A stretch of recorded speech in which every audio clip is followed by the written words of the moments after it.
Anthony Quinn drew his final breath on June 3, 2001, at a hospital in Boston, Massachusetts, after a long battle with respiratory failure caused by complications from throat cancer.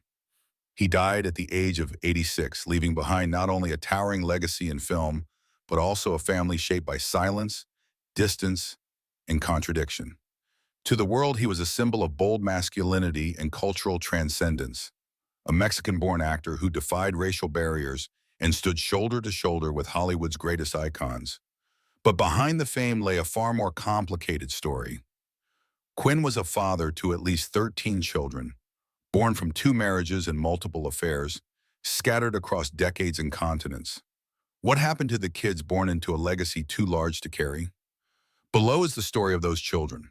The first child of Anthony Quinn, Christopher Quinn, lived a tragically brief life that left a scar few ever spoke of. Born around 1938 to Quinn and his first wife, Catherine DeMille, Christopher was the couple's eldest son and a symbol of new beginnings during Quinn's early rise in Hollywood.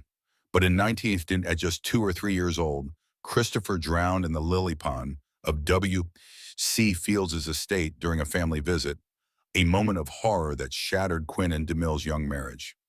Though Anthony rarely spoke publicly about the loss, those close to him said the guilt and sorrow lingered for decades. For a man who would go on to play mythic heroes and complex rebels on screen, Christopher remained the one role he could never fully understand: the father who couldn't protect his son. The sixth child of Anthony Quinn, Francesco Daniele Quinn, was born on March 22, 1963 in Rome, just as his father was reaching the apex of his international fame. While Anthony was flying across continents to film Lawrence of Arabia and Zorba the Greek, Jolanda Adalori gave birth to their first son together in near solitude. Francesco's earliest years unfolded in the long corridors of rented villas, surrounded by art books, cigarette smoke, and unanswered questions. Unlike his older half-siblings, Francesco arrived into a world where his father was no longer chasing fame. He was consumed by it. Growing up in the shadow of a cinematic legend was a gift wrapped in thorns. Teenage Francesco watched his father from a distance, not just physically, as Anthony was often away, but emotionally, through magazine covers and award speeches. In interviews, Francesco later recalled how even his friends seemed more excited to meet Zorba than to understand the quiet, observant boy he was. In one of the rare letters Anthony left behind for his children, he wrote to Francesco, "Strength is born in silence, not in applause. But for a son craving closeness, the applause only deepened the distance." In adulthood, Francesco stepped in front of the camera, not because he had to, but because he felt it was the only way to reach the ghost of his father. His breakthrough came in 1986 with Platoon, Oliver Stone's searing Vietnam War film, where Francesco's performance as Ra stunned critics. But unlike Anthony, who thrived on commanding the spotlight, Francesco carried a quiet intensity. He chose complex underdog roles, often in international films or low-budget dramas. Despite occasional comparisons, he never tried to imitate his father. Instead, he built his own lane, though the shadow was always just behind him. But the turning point came in the late 1990s. Struggling with identity, career stagnation, and whispers from a Hollywood that never fully embraced him, Francesco quietly battled addiction and financial instability. In 2001, the same year Anthony Quinn died, Francesco was reportedly written out of a key inheritance plan, a decision that created an unspoken rift within the family. In one haunting image from 2002, Francesco was photographed walking alone outside the Cannes Film Festival, dressed in black, no entourage, head down, a visual echo of a man carrying a name but no place to set it down. Today, Francesco Quinn stands as both a mirror and a counterpoint to Anthony Quinn. He died suddenly of a heart attack in 2011 while playing with his son near his Malibu home, poetic and cruel. Unlike his father, Francesco never got to age into legend, but he left behind something else, a life lived without pretense, an artist who sought truth more than applause. In the story of Anthony Quinn, Francesco is the chapter that reminds us, legacy isn't always passed down, sometimes it's reclaimed. The seventh child of Anthony Quinn, Dany Quinn was born on April 16, 1964, in Rome, Italy, during one of the most turbulent and triumphant chapters of his father's life. At that time, Anthony was no longer just a Hollywood star. He was a global icon, fresh off the success of Zorba the Greek and in constant motion between continents, scripts, and women. Dany entered the world as the second son of Anthony and Yolanda Adalori, a graceful Italian costume designer who had quietly become a stabilizing presence in Quinn's otherwise chaotic private life. But even her influence could not compete with the gravitational pull of fame. Dany's early childhood unfolded not in the presence of his father, but in his absence, measured by unreturned calls, empty chairs at the dinner table, and newspaper photos that showed the man everyone wanted but few truly knew. Raised primarily in Italy, Dany grew up in a household that revered art and ritual, but also carried a quiet tension: his mother's patience, his brother Francesco's rebellion, and his own growing awareness of being a Quinn. That name carried weight in every room he entered, and not always in ways he welcomed. Teachers would pause when reading the roster. Strangers would ask for autographs meant for someone else. It became clear early on that Dany had two choices. He could either run from the Quinn legacy or try to shape it into something his own. By his teenage years, he chose the latter, enrolling in theater and classical acting programs across Europe. He was drawn to characters that wrestled with inner conflict: priests, soldiers, prophets, roles that mirrored his internal war between identity and inheritance. While his brother Francesco burned with intensity and often fought the family ghost, Dany seemed more methodical, more introspective. He rarely lashed out.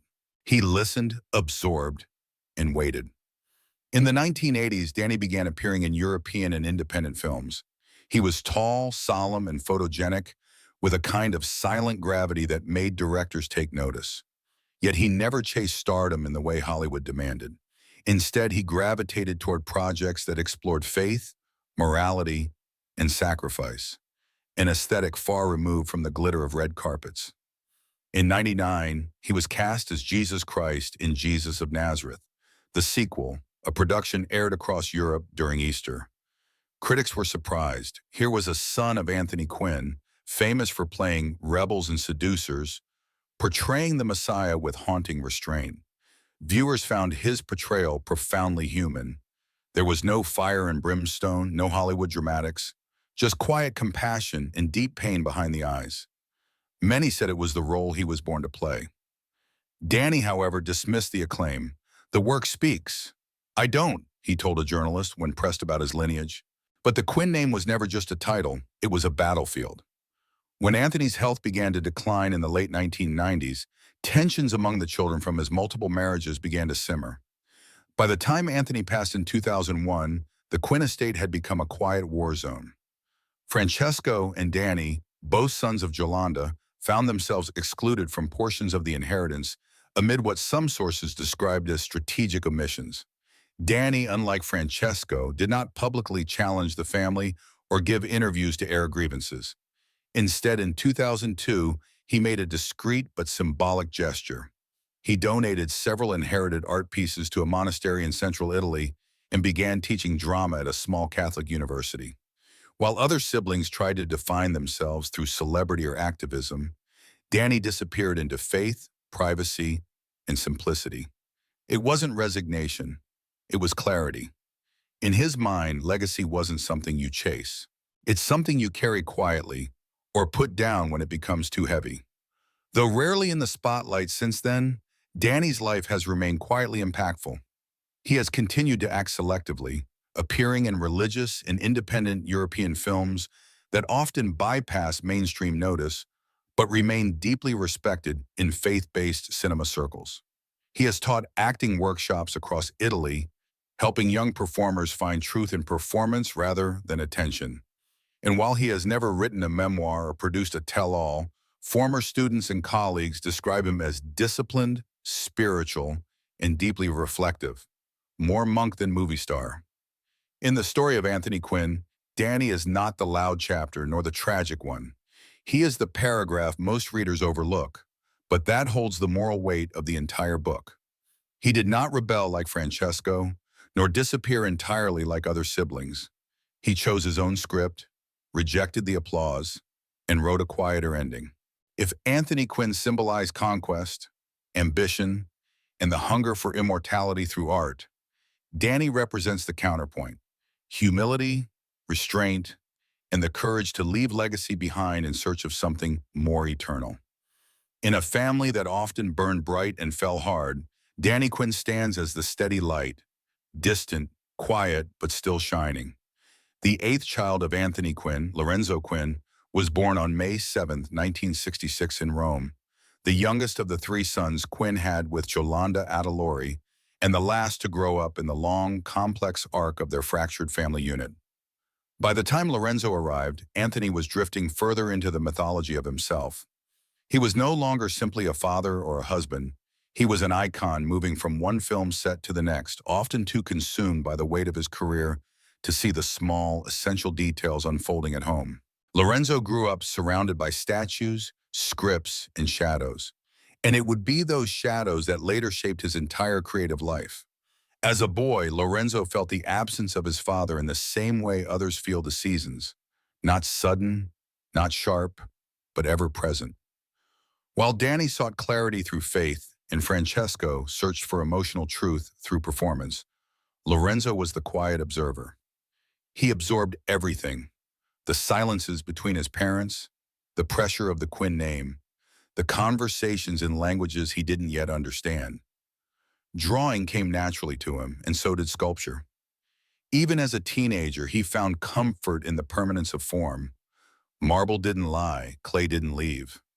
It wasn't rebellion that drew him away from acting, but instinct. Acting is ephemeral, he once said. Sculpture stays. Still, he gave the family craft a chance. In the early 1990s, Lorenzo dipped into film, even landing a small role as the son of Salvador Dali in a biopic. But it didn't last. The roles were unfulfilling, the expectations suffocating. Lorenzo didn't want to spend his life repeating a legend he didn't choose. So he made a decision that would define his legacy. He walked away from acting and turned fully to sculpture.